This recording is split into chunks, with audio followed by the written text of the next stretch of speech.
I've always thought of Philip Larkin as very canny.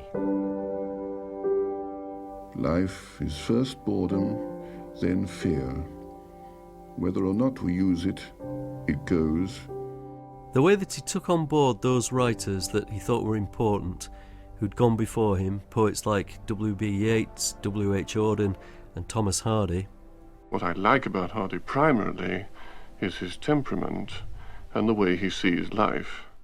He absorbed their styles and turned them into something which was so clear, but still capable of deep thinking. That's Larkin's great skill, intelligibility. The most difficult kind of poem to write is the expression of a sharp, uncomplicated experience, the vivid emotion you can't wind yourself into slowly, but have to take a single shot at, hit or miss. There's the sense that you're being spoken to by somebody you can understand immediately, and yet there's this rigorous analysis of life and brilliant musicianship in the cadences, the shape of the lines. And the unfailing sense of being young spread out, like a spring-woken tree. Less pop poet and more of a glum rocker, his work can be both miserable and mesmerising at the same time. And I've been fascinated by Larkin ever since I was at school in Yorkshire, when I was told that there was a real poet living on the other side of the county in Hull. We slowed again, and as the Titan brakes took hold, there swelled a sense of falling, like an arrow shower sent out of sight. Somewhere, becoming rain. More recently, I've been trying to square the achievement of the poems with the uglier attitudes in some of his letters towards women, the working class, and his racism, how it makes us think about the separations we do or don't make between life and art. I want to go back to the poetry, to Larkin's images, rhymes, phrases, to find out what happens when we road test these poems in 2022, to see how they land in a year when his position as a poet of the examination syllabus is being questioned. Was the OCR exam board right or wrong to drop the poems of Philip Larkin and Will? The key question is what you want literature to be about. So across this series, I'm taking 10 of Larkin's poems out for a spin. The 10 poems that interest me the most and span his creative output, revisiting them in places that Larkin wrote about, and sharing them with writers, readers and commentators with a vested interest in the art of poetry. Larkin was a very English poet, a shrewd observer of the England of his day. He also wrote brilliantly about the personal and the interpersonal. Sometimes his prying eye felt like voyeurism, and playing him at his own game, I'm going to get as close as I dare to see what survives. Philip Larkin's actual glasses, yeah, they're very tight on my head. I can just imagine him behind that glass there, looking out and having poetic thoughts. And I'm starting in 1954 with a poem written after the birth of Sally Amis, the daughter of Larkin's old friend, the novelist Kingsley Amis. It's a fairly early poem and one that focuses on the beginnings of life, so a sensible place to set out from, but don't expect a sensible and conventional piece of work that heaps all the niceties and platitudes of a high street christening card on the baby's head. If this is Larkin in uncle or godfather mode, turning up with his gift, then he has an unexpected message. Here's Larkin himself reading it. Born yesterday. Tightly folded bud, I have wished you something none of the others would. Not the usual stuff about being beautiful or running off a spring of innocence and love. They will all wish you that. And should it prove possible, well, you're a lucky girl. But if it shouldn't, then may you be ordinary. Have, like other women, an average of talents, not ugly, not good-looking. Nothing uncustomary to pull you off your balance that, unworkable itself, stops all the rest from working. In fact, may you be dull. if that is what a skilled, vigilant, flexible, unemphasized, enthralled catching of happiness is called.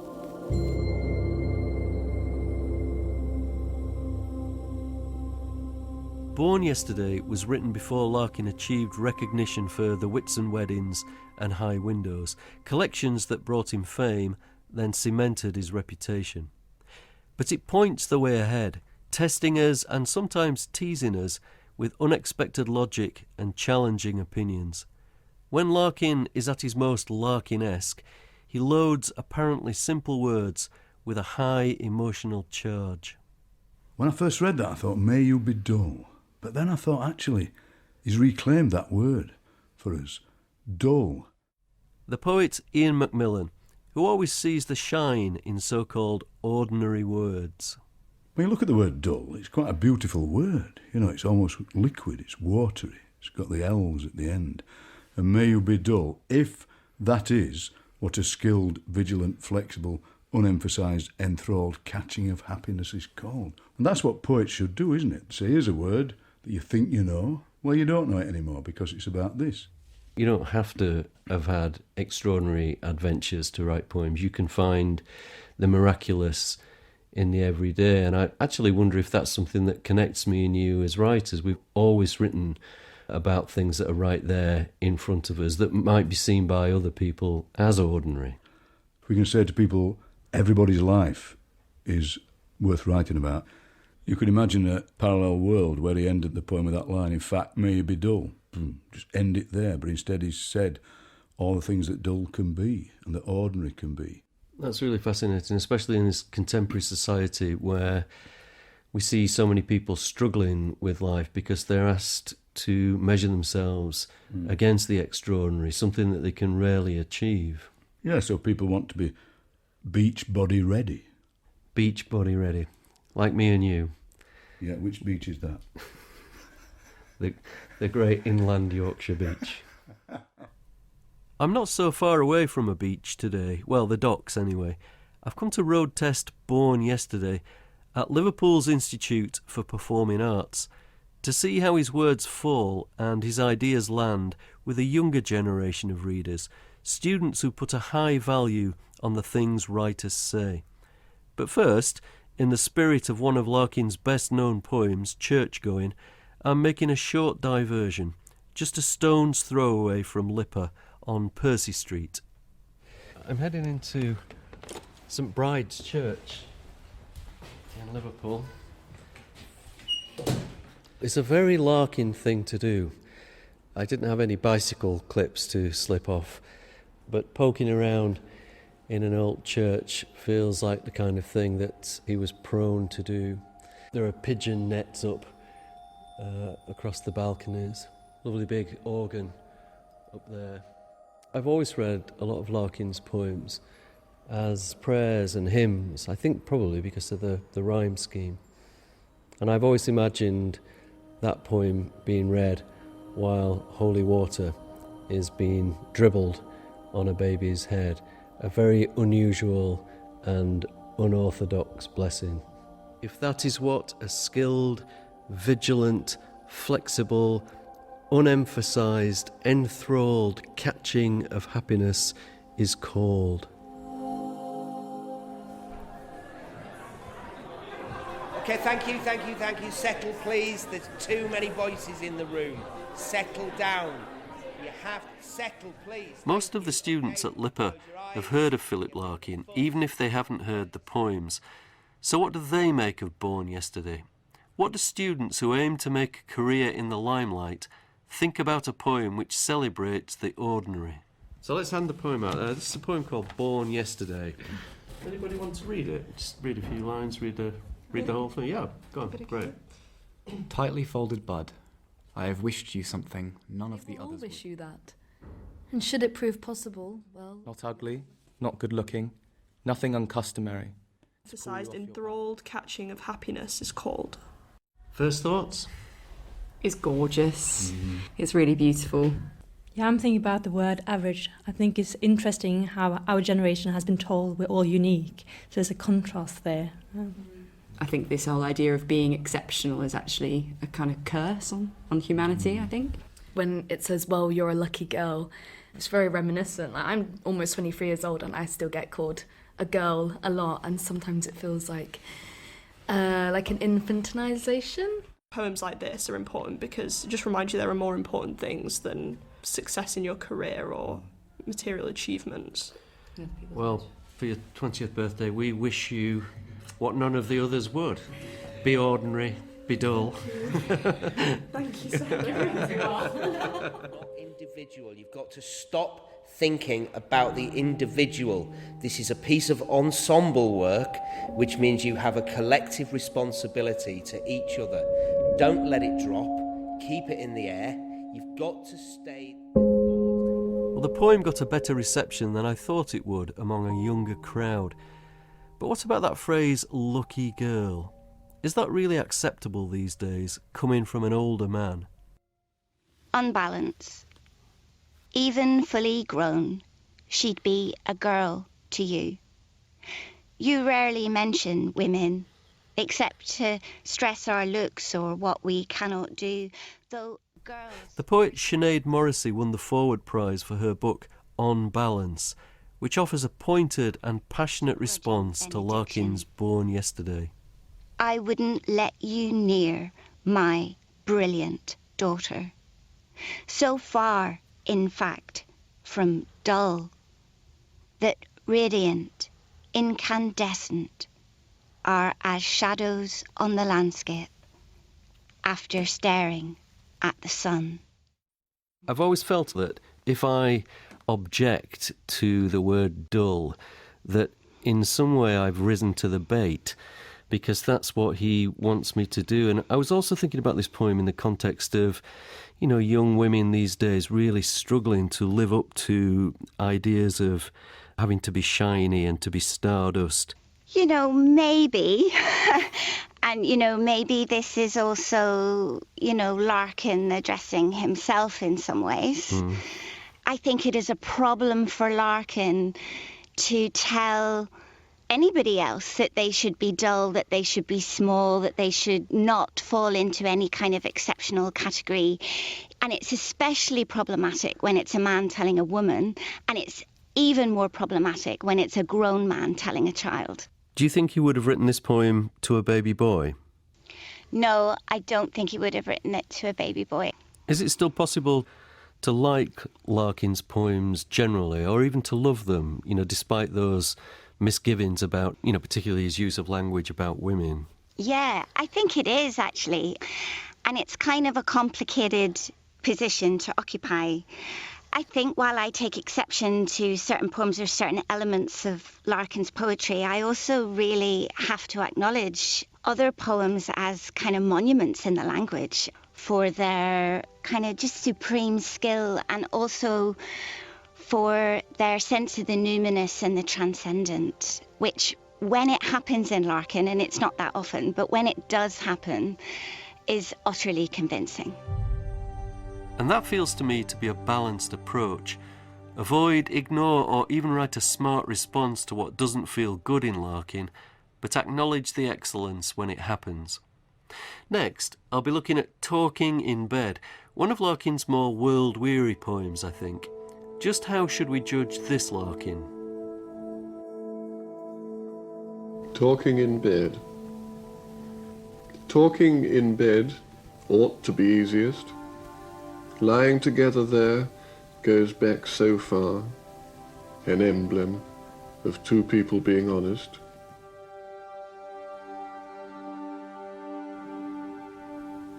Yet more and more time passes silently.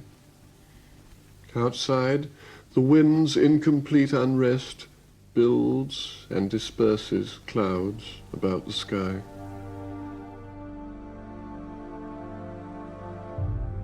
And dark towns heap up on the horizon. None of this cares for us. Nothing shows why, at this unique distance from isolation, it becomes still more difficult to find words at once true and kind, or not untrue and not unkind. The poem I'm road testing today is only 12 lines long. It's dated 1960, but unlike other poems by Philip Larkin, it contains no examples of everyday life that pin it to its era, no brand names or references to popular culture. This could be a poem describing Odysseus and Penelope in their famous bed, or a couple living in the suburbs in 2022. But there's still a plain spokenness and a clarity of description, things that made Larkin's work so popular, and an approach he shared with one of his biggest influences, the poet and novelist Thomas Hardy. His subjects are men, the life of men, time and the passing of time, love and the fading of love. Larkin's own relationships were famously complicated. At one point he was romantically involved with 3 women, and he kept his longest standing partner, the academic Monica Jones, at arm's length for most of his life. It's such a recognisable thing, isn't it? Talking in bed. Almost more intimate than actually making love. It's the relaxed time after. But of course, that's not how it is for Larkin, because the minute there is a kind of moment of intimacy, you can feel the poet in this poem pulling away. Imtiaz Darker is also a poet with a talent for clarity and the author of intimate, sensual poems. I want to know what she thinks about talking in bed. Talking in bed ought to be easiest. Lying together there goes back so far, an emblem of 2 people being honest. Yet more and more time passes silently. Outside, the wind's incomplete unrest builds and disperses clouds in the sky. The rhyme scheme earlier on in the poem is very hidden and furtive and surprising, and it's always made me think that this is an example of 2 people who aren't quite finding harmony with each other. Larkin finds the form that says exactly the right thing. That's where your mouth falls open and you say, oh God, look what he's just done. What about these middle lines in the poem where he's articulating an insensate universe that neither hears us or sees us or cares about anything? Well, it's absolutely true, isn't it? We make up all this stuff about nature. For me, this poem becomes something that's not just about 2 people in bed. It's about all of us bedfellows in the world that's closer every day, pulling aside curtains of privacy and sort of offering unwelcome truths about other people and ourselves.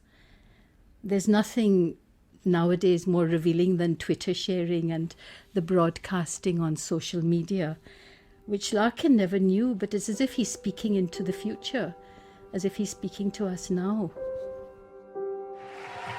How are you? In the words of the mighty Adrian Rich, no one enters this room without the dream of a common language. And it's that dream that sustained us. Imtiaz Darker may see Larkin's poem as speaking to the future, but what does the future think of Larkin? This year's T.S. Eliot Prize winner, the poet Joelle Taylor, is part of the team behind Outspoken, a poetry and performance night at South Bank Centre in London, celebrating 10 years of growing new audiences and encouraging new poets. The last 10 years, we've worked to the same ethos. We were founded on the basis of excellence, on the basis of friendship and of community, and a passion to try and create more platforms for live poetry, especially from marginalised communities and from working class people. Let's have some noise for the people backstage. It's like sex, the more you give, the more you get. Bear that in mind with the Poet Laureate, Simon Armitage!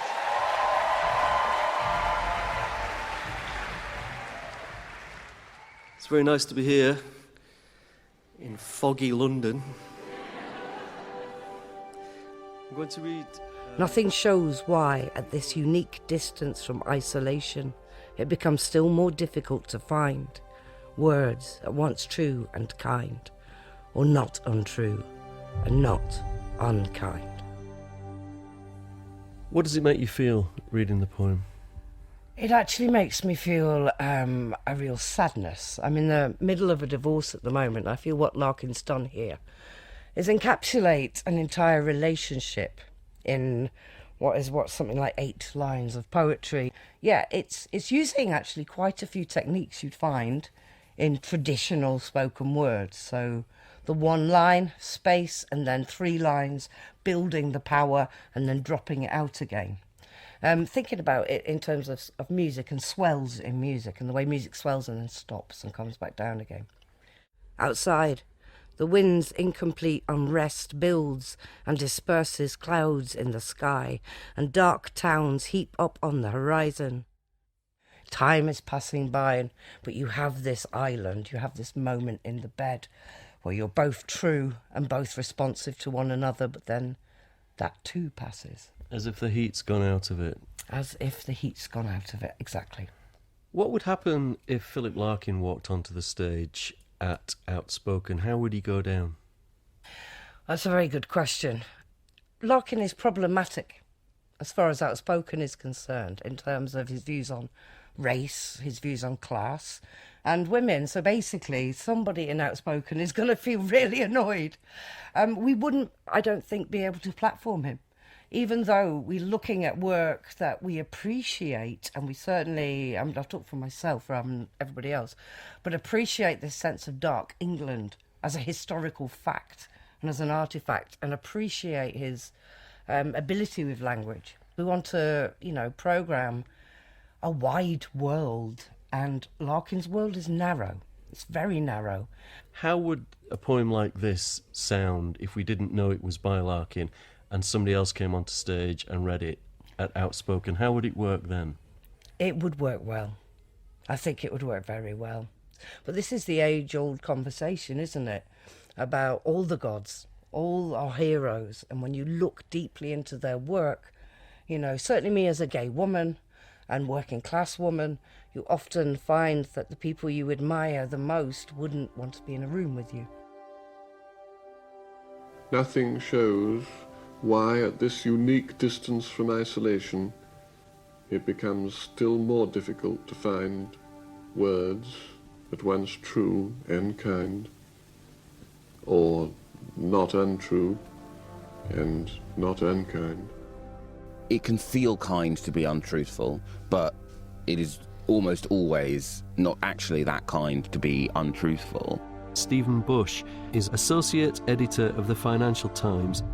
Thinking about Larkin as somebody who wasn't averse to making derogatory comments about the working class, for example. He wrote in one verse, "I want to see them starving, the so-called working class." And we also know that he used racist language and terms in his letters.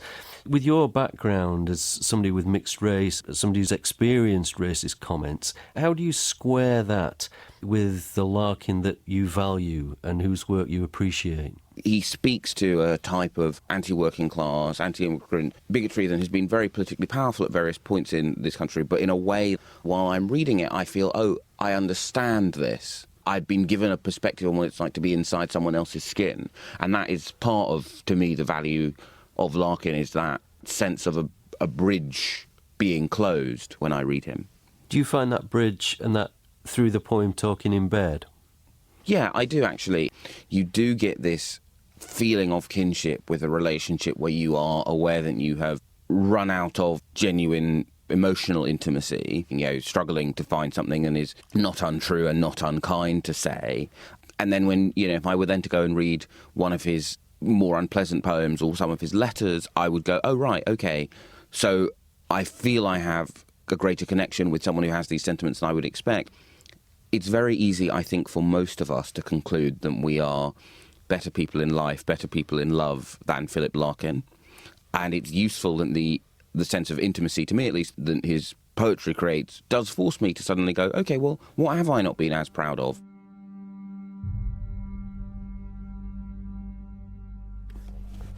I'm in one of the inner sanctums of the Hull History Centre, and laid out in front of me on a desk, it's a treasure trove of Larkin memorabilia, which also includes, very strangely in my opinion, a couple of pairs of Philip Larkin's pyjamas. They're a bit nylon-y, I think you could get a spark out of this if you brushed against the wrong sheets. And I can't help but think that these pyjamas and these bed sheets are the props and costumes that go with the poem Talking in Bed. So I think this is going to be a manuscript copy of the poem, written in pencil. The first couplet reads, "It should be easiest to talk in bed, taking off clothes and lying side by side." Then that's crossed out. And then the next section reads, "Taking off clothes and lying side by side, age after age," crossed out. More and more drafts of the same stanza, 1, 2, 3, 4, another 5 drafts of the same few lines that open the poem. A great lesson for anybody wanting to write poetry, how it's all about revision, never being satisfied with what you've written down there. There's always a better way of doing it. You just have to keep going and keep going and keep going. Keep going and keep going. I sometimes think that the most successful poems are those in which subjects appear to float free from the preoccupations that chose them and to exist in their own right, reassembled, one hopes, in the eternity of imagination. To be an apologist for Larkin in terms of his language and his attitudes and views, particularly those expressed in the letters now and again, would be to try and defend the indefensible. But if we can separate the person from the poems, then I think we can look at a poem like Talking in Bed and hold that up as something to celebrate and admire. The ordinary language of it has an extraordinary power, and it feels truthful, which is rare in a poem, but something that you're always after. Next, I'll be encountering Larkin, the career librarian, and looking at both the history and the natural history of one of his most well-known poems, Toads Revisited. Toads Revisited. I should explain that Toads Revisited is a kind of sequel to the original poem Toads, which was about work. Work was likened to a toad that sat on one's life immovably. People who know their Philip Larkin know about his toads. The toad as a metaphor for work, work as both a burden and a crutch.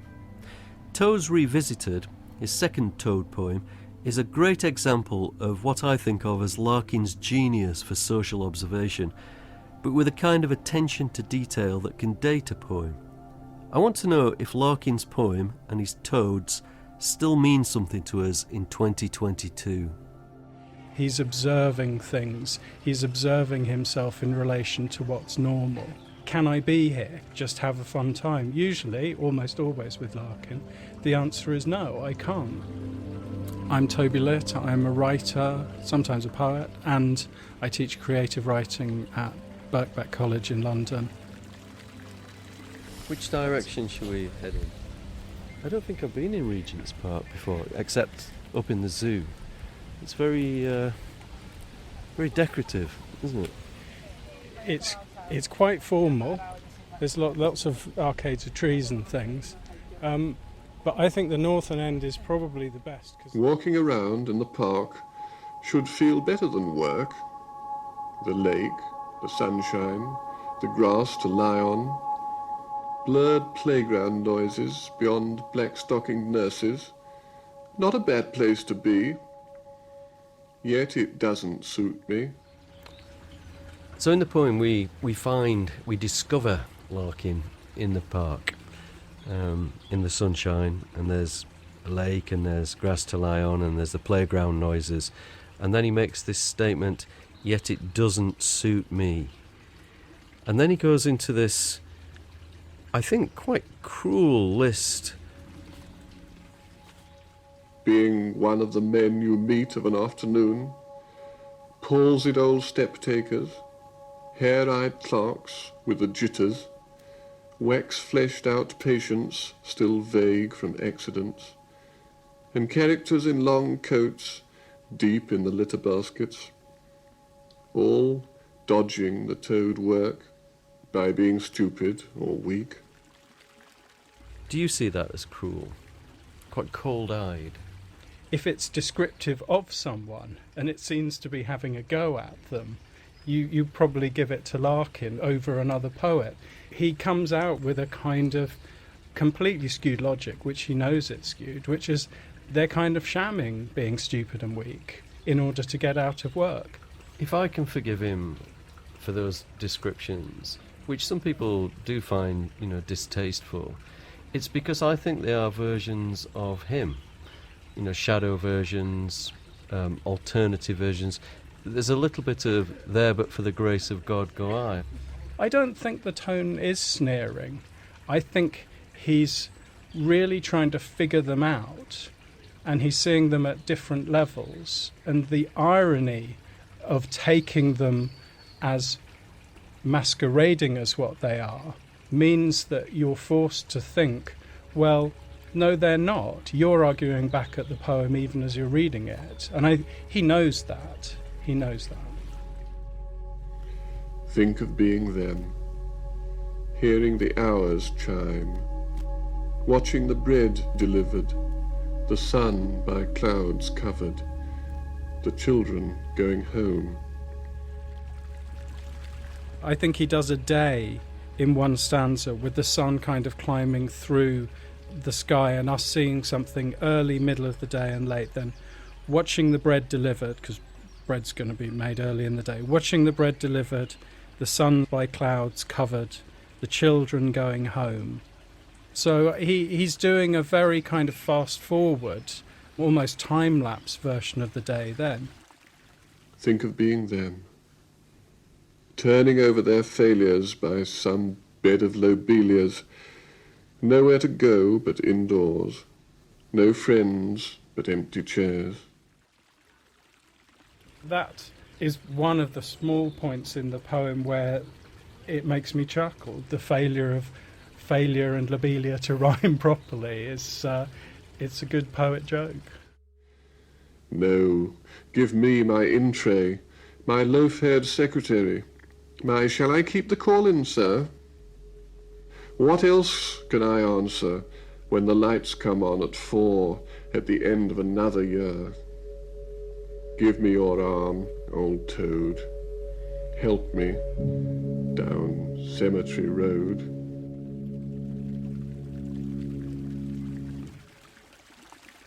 What about work? Has work changed as a thing in somebody's life? I'm not sure that we still have this either desperation or compulsion or even opportunity to have something called a career anymore. No, he seems very secure in the idea that the toad will be there if he wants the toad, whereas that's not how a lot of people with a kind of work precocity, that's not how they feel about their work. He is either at work or not at work, whereas a lot of people now would find it very difficult at particular moments to say whether they were one or the other. They may be sitting in a park on a bench intending to eat their sandwich, and they look at their phone and suddenly they're making quite a big decision. They can't define that space, they can't define that time. The world of Toads Revisited, offices and parks may have changed enormously since 1962, but toads themselves, I suspect, have not. I'm only a short hop from ZSL London Zoo. I'm going to put Larkin's poem under the microscope at the Amphibian Lab to see if I can find out why the toad still resonates with us as a metaphor for work, almost 7 decades after it first hunkered down in the poet's imagination. There's a bit of hunt the toad going on here. There we go. So these are your midwife toads. These are Mallorcan midwife toads. So they're a threatened species that we work with. Ben Tapley is curator of amphibians and reptiles at the zoo, and he's showing me the hardest working toads in his tanks. It's unusual for a male of the species to take on that kind of energetic cost of carrying the eggs around. But these guys do that. And you can see we've got 4 males down here that are carrying eggs, and you'll see that the eggs are quite big. There's about 10 or a dozen eggs clustered around the back legs there. Yeah, and they also have this nickname of ferret, which means metal worker in Spanish. This is the ultimate in situ reading Larkin's Toads among the toad tanks in the reptile house at London Zoo. Don't worry, Ben, I won't look into your eyes. Please don't. Toads. Why should I let the toad work squat on my life? Can't I use my wit as a pitchfork and drive the brute off? 6 days of the week it soils with its sickening poison, just for paying a few bills. That's out of proportion. Larkin, in the poem Toads, talks about them shooting out a sickening poison. Is that zoologically correct? It is. So many toads will have what's known as a parotid gland behind their head, and this can secrete a toxin which can be pretty nasty to potential predators. Can you understand why Larkin would choose a toad to describe the heaviness of work, something sitting on him, the burden of that? In all honesty, I can't. I think toads are really interesting creatures, and I don't see that link between kind of a toad and a burden. Give me your arm, old toad. Help me down Cemetery Road. He makes the request of the toad work, doesn't he? Give me your arm, old toad. Help me down Cemetery Road. It's a request, almost a plea. He suddenly becomes a life-size figure who's able to offer support. So that's more like a character from a nursery rhyme or a children's book, where suddenly an anthropomorphized toad, probably wearing a suit or a waistcoat, is able to assist an aged, bespectacled poet down a road. And there's something touching and very English about that. And a bit comedic, something cartoon. And also a music hall song, you know, help me down Cemetery Road. So despite the cultural references of the day, is it still a poem for our times and a poem for all times? I think it does need some translation, but I think it is, because I think Larkin gives us a kind of map of time in all his poems, and it's not just simple me time that he's purely enjoying when he's on his own. It's a guilt, it's something to be wrestled with, in sharing his difficulties, in figuring himself. Who am I when I'm out in the park? Am I some kind of freak or am I normal? I think in doing that, he's asking questions that we all ask, and those questions are absolutely contemporary. But you quite enjoy being a librarian, don't you? I mean, would you be a librarian even if you didn't have to work? That's a hypothetical question. I have always been a librarian, and on the whole, I've always enjoyed being a librarian. It's a very good job, and I have tried to do it well. I feel as if I'm trespassing a little bit. I've just walked into Philip Larkin's office in the Bryn Mawr Jones Library at Hull University, and it's full of the furniture of his era, presumably the very furniture from his days as head librarian here. I'm looking over there, there's an antique fireplace with a one-bar electric fire, very Larkin-esque, and what I would describe as G-plan furniture. A big desk with a manual Olivetti portable typewriter and cups. And I can see over there a toad. I guess that's a paperweight. It's bronze, I would say. I wonder if I dare lift it up. There's nobody here.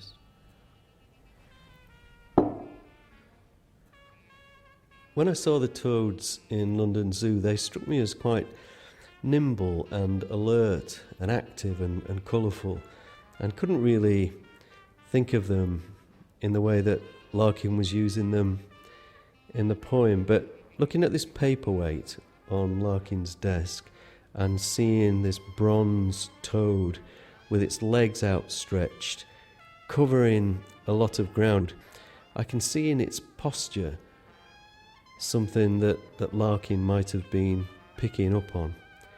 It feels as if it's squashing everything down underneath it, keeping it contained. And that works for me in relation to that poem.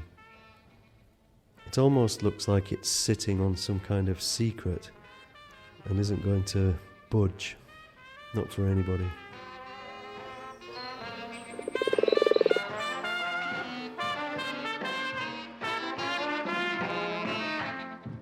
Next, I'll be considering less earthbound matters, raising my gaze upwards towards Larkin's poem, High Windows. High Windows.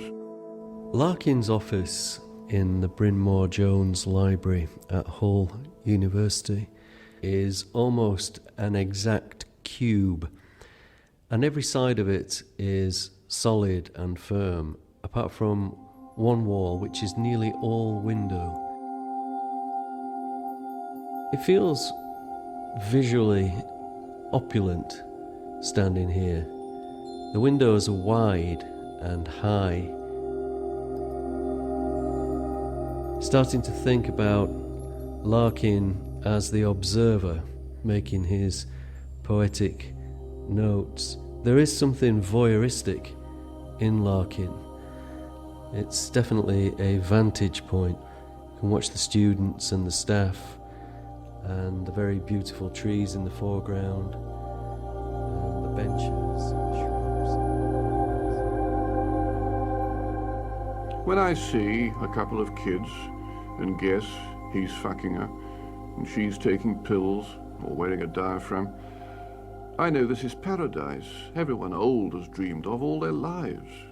Bonds and gestures pushed to one side like an outdated combine harvester, and everyone young going down the long slide to happiness, endlessly. I wonder if anyone looked at me 40 years back and thought, that'll be the life. No God anymore, or sweating in the dark about hell and that, or having to hide what you think of the priest. He and his lot will all go down the long slide like free bloody birds. And immediately, rather than words, comes the thought of high windows, the sun-comprehending glass, and beyond it, the deep blue air that shows nothing, and is nowhere, and is endless. I'm captivated by the way the poem pulls focus, like a camera suddenly zooming out into a completely different perspective, and the way the language follows suit. 1 minute we're dealing with very everyday subjects and common obscenities. The next moment we're in a different dimension of thought and speech. But does the language of the poem, and that very powerful yet casually used expletive, still have the same effect today? I think we hear a lot more swearing these days on the media, some of which you were responsible for. A lot of which I was responsible for. David Quantick is a Larkin fan and worked on comedy series like The Thick of It and Veep. He knows all about the judicious use of the F-bomb. Does a word like that lose its charge so many decades after publication? Larkin is, of course, really famous for one big swear. It is powerful, and the force of the language, the way he's done it, it tumbles out. He's pushing his way into the room and going, get out of the way, diaphragm, it's all disgusting. It's paradise, isn't it? And, of course, because you know it's Larkin, because you know it's this meek, bold man in glasses, it's not quite a shock, but it's very effective. I think it's just context. I think no matter what people like yourself do to make poetry sound like it was modern, people are always going to associate poetry with the Lady of Shalott and so forth.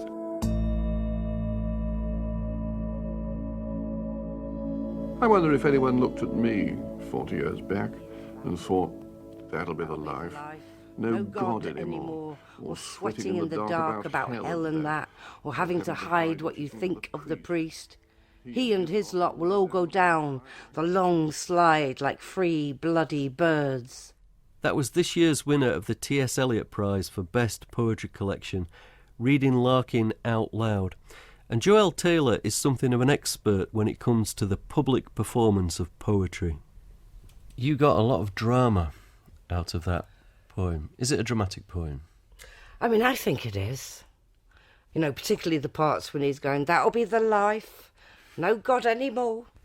I assume that Larkin thought that that was an important poem for him because it's the title poem of a collection, his last collection, as it turned out.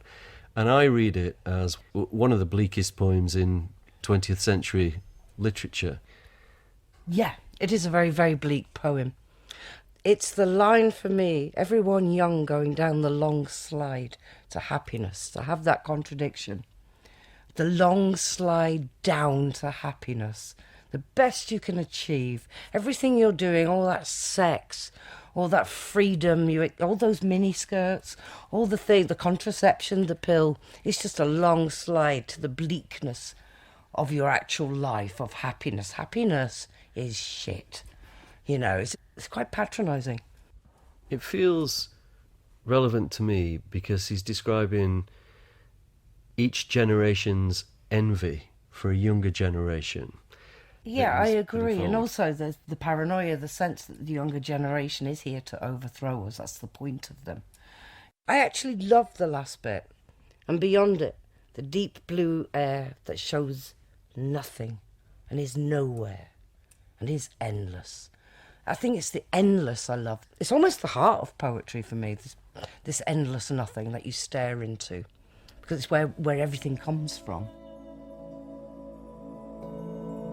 Rather than words comes the thought of high windows. Poets are interested in glass, and I think Larkin is one of these writers who keeps returning to glass and images of glass. Like Patrick McGuinness, novelist, poet and academic, I'm fascinated by the images of glass in high windows, particularly the sun-comprehending glass. It's almost as if Larkin is saying that glass is translating the sun somehow. Patrick thinks glass is Larkin's element. What does he make of this mysterious phrase? The sun-comprehending glass. You catch the reflection of yourself against the glass.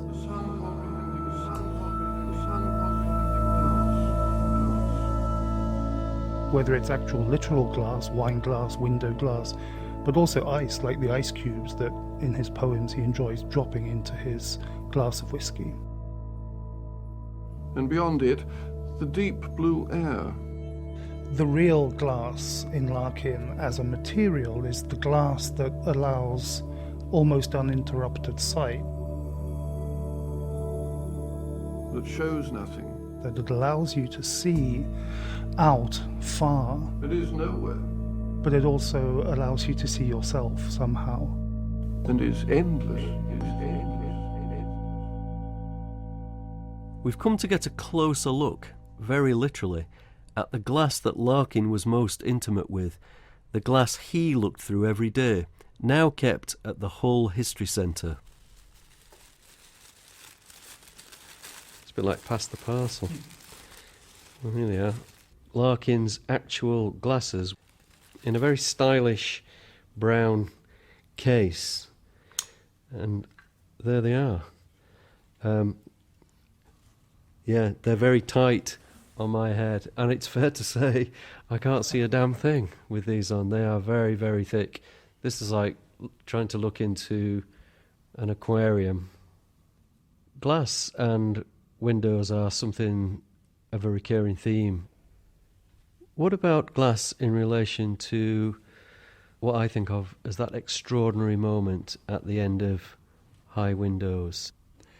So thinking about what sun comprehending might mean, I was thinking about the French idea of comprehension, and it's included in the English word to comprehend. It means to include, to draw something into you, and the idea that the glass doesn't just understand how light works, it kind of holds it in and includes it. A French poet of the 19th century would have looked at that last stanza and they would have felt some deep experiential kinship with this quintessentially English poet. When Philip Larkin was playing the part of Philip Larkin, he would be very snooty about foreign poetry. But do you suspect that he read quite widely, particularly the French poets? I'm absolutely certain that he read quite widely.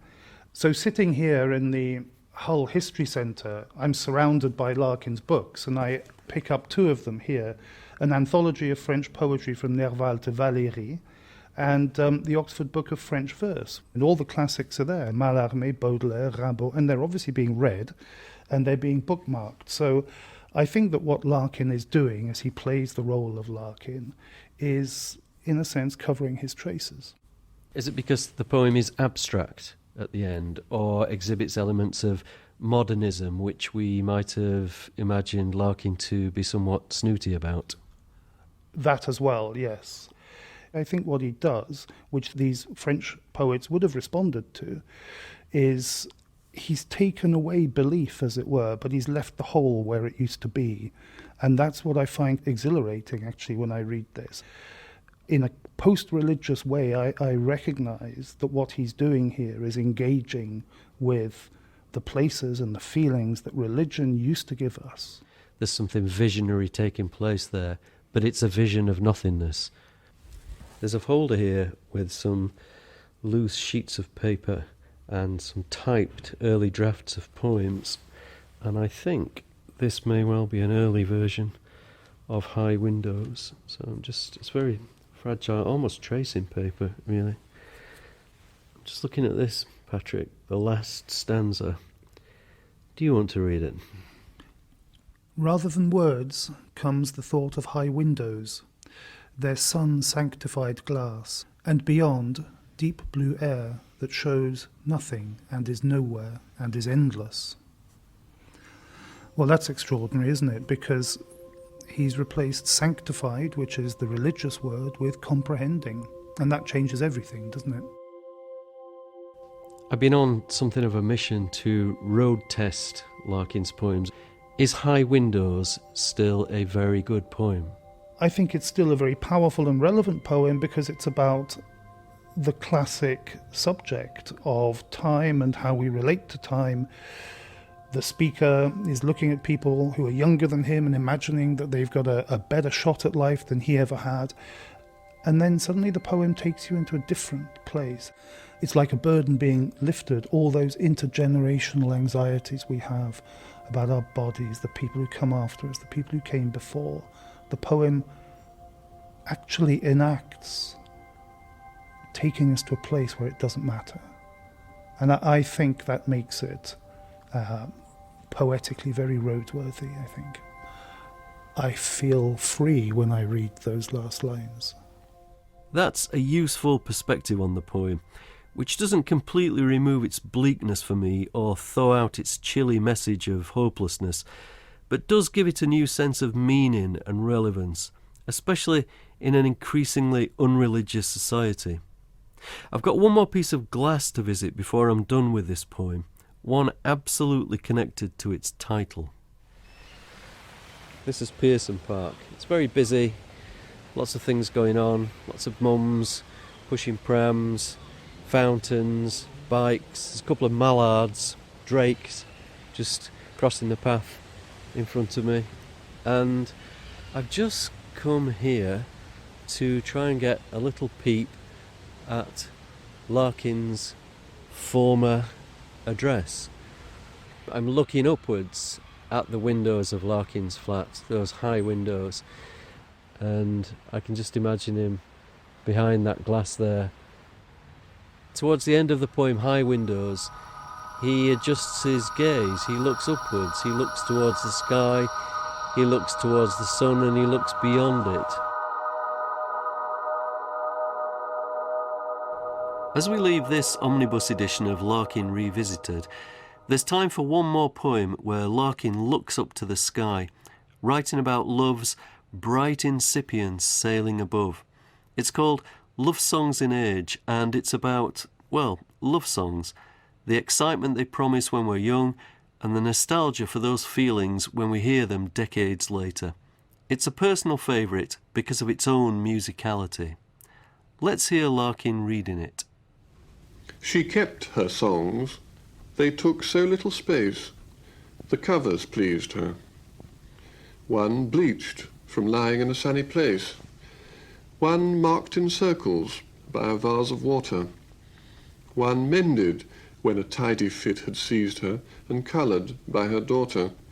So they had waited till in widowhood she found them, looking for something else, and stood relearning how each frank submissive chord had ushered in word after sprawling hyphenated word. And the unfailing sense of being young spread out like a spring-woken tree, wherein that hidden freshness sung, that certainty of time laid up in store as when she played them first.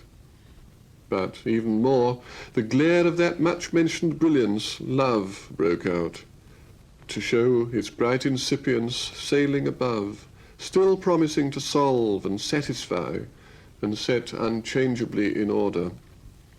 So, to pile them back, to cry, was hard, without lamely admitting how it had not done so then, and could not now.